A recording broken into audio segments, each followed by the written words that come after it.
Bismillahirrahmanirrahim. Assalamualaikum warahmatullahi wabarakatuh. Alhamdulillahirabbil alamin. Wassalatu wassalamu ala nabiyyina Muhammadin wa ala alihi wa sahbihi ajma'in, amma ba'du. Yang kami hormati Ustaz pengajar mata pelajaran bahasa Indonesia, dan yang kami cintai dan banggakan teman-teman sekalian yang sempat hadir mendengarkan pemaparan materi makalah yang telah kami buat.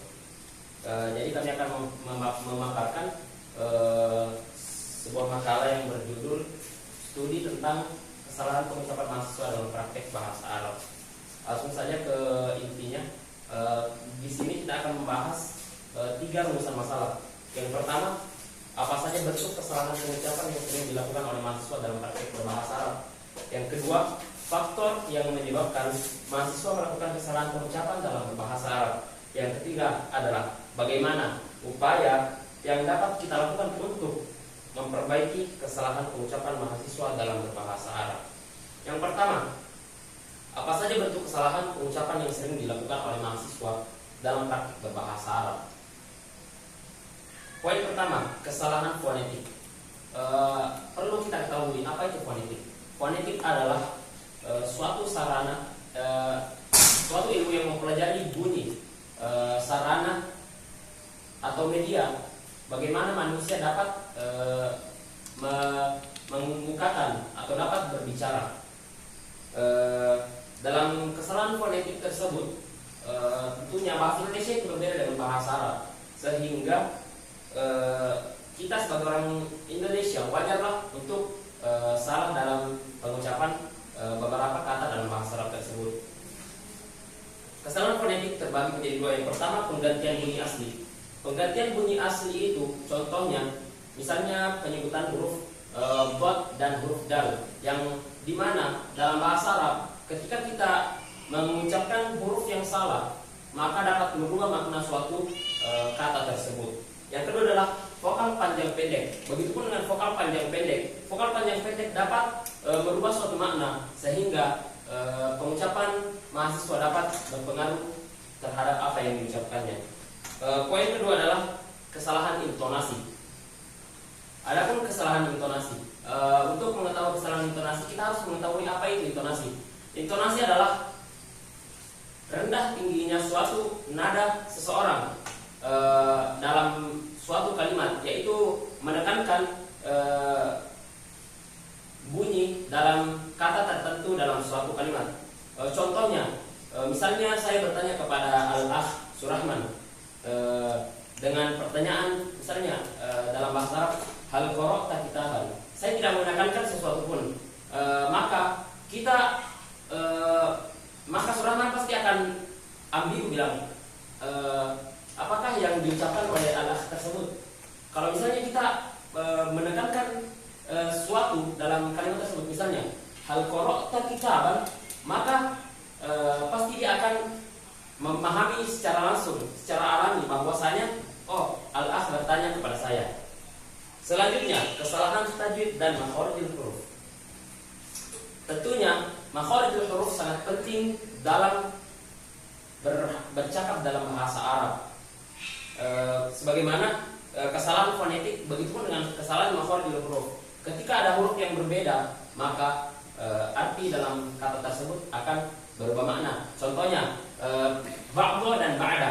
Ketika kita mengucapkan ba'dha, itu berbeda dengan ba'da. Ba'dha yang memiliki arti kata sebagian dan ba'da yang memiliki arti kata setelah.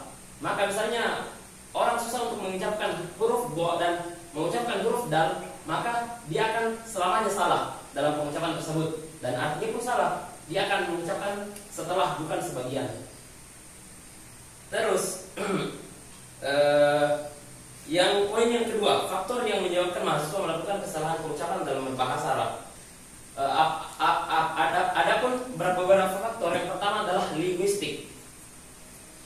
Kesalahan linguistik yaitu yang pertama adalah kesalahan sistem fonetik, perbedaan sistem fonetik yang ada dalam bahasa Indonesia dan dalam bahasa Arab. tentunya bahasa Arab dan bahasa Indonesia sangat berbeda. Begitupun di bahasa Arab tersendiri memiliki beberapa kata yang beberapa huruf yang tidak dimiliki oleh orang Indonesia. Contohnya dalam bahasa Arab ada huruf ain, yang dimana dalam abjad kita A sampai Z kita tidak akan mendapati huruf ain. Begitupun dengan penyebutan huruf dhad, tha dan shad. Maka kita tidak akan mendapatkan di dalam huruf-huruf negara kita.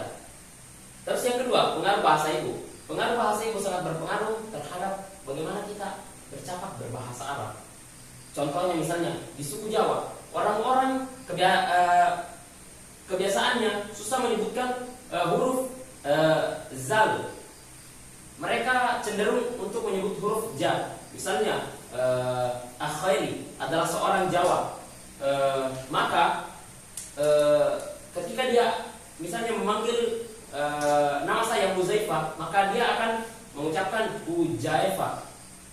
Kenapa kami mengatakan begitu? Dari beberapa orang yang kami temui, baik dari asatidzah kami kemarin di pondok dan beberapa teman-teman kami yang suku Jawa memang susah untuk mengucapkan tersebut. Maka bahasa ibu sangat berpengaruh terhadap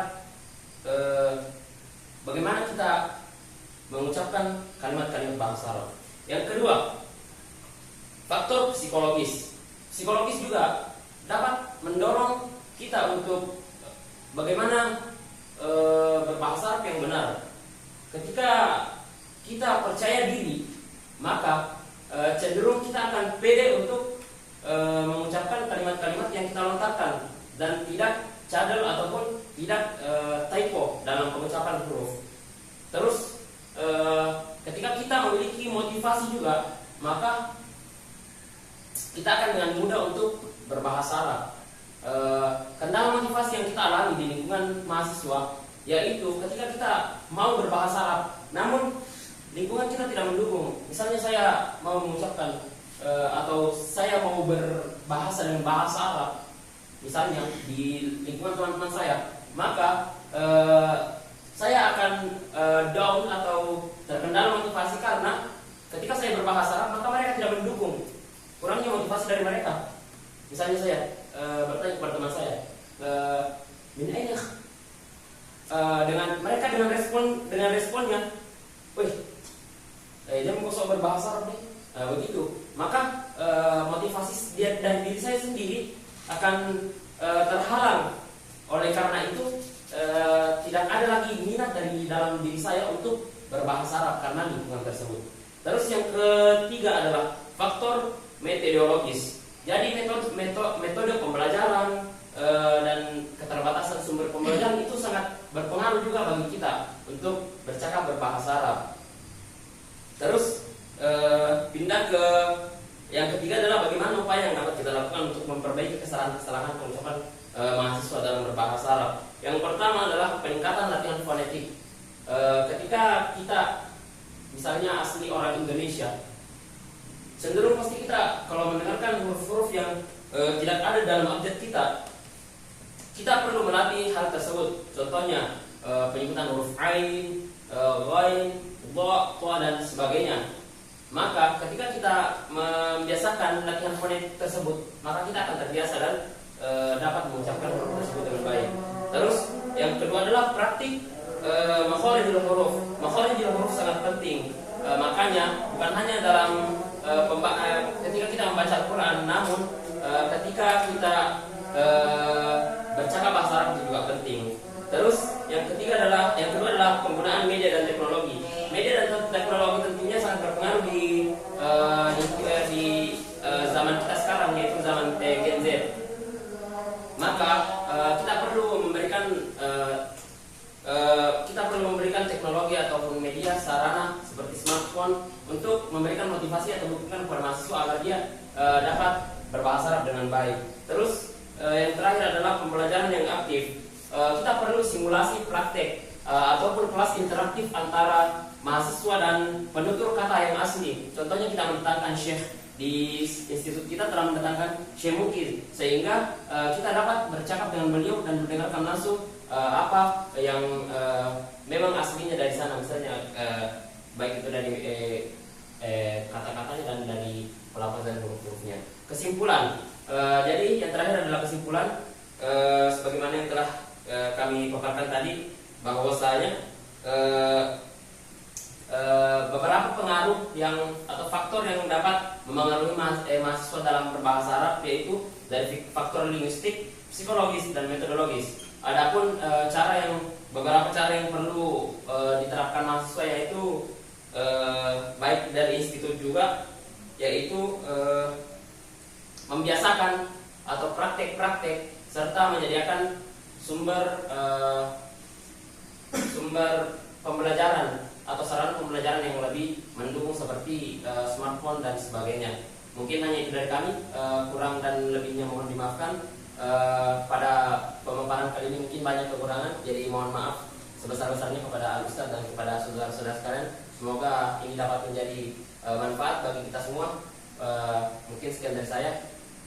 Allahumma sholli ala Muhammad wa ala ali Muhammad. Assalamualaikum warahmatullahi wabarakatuh.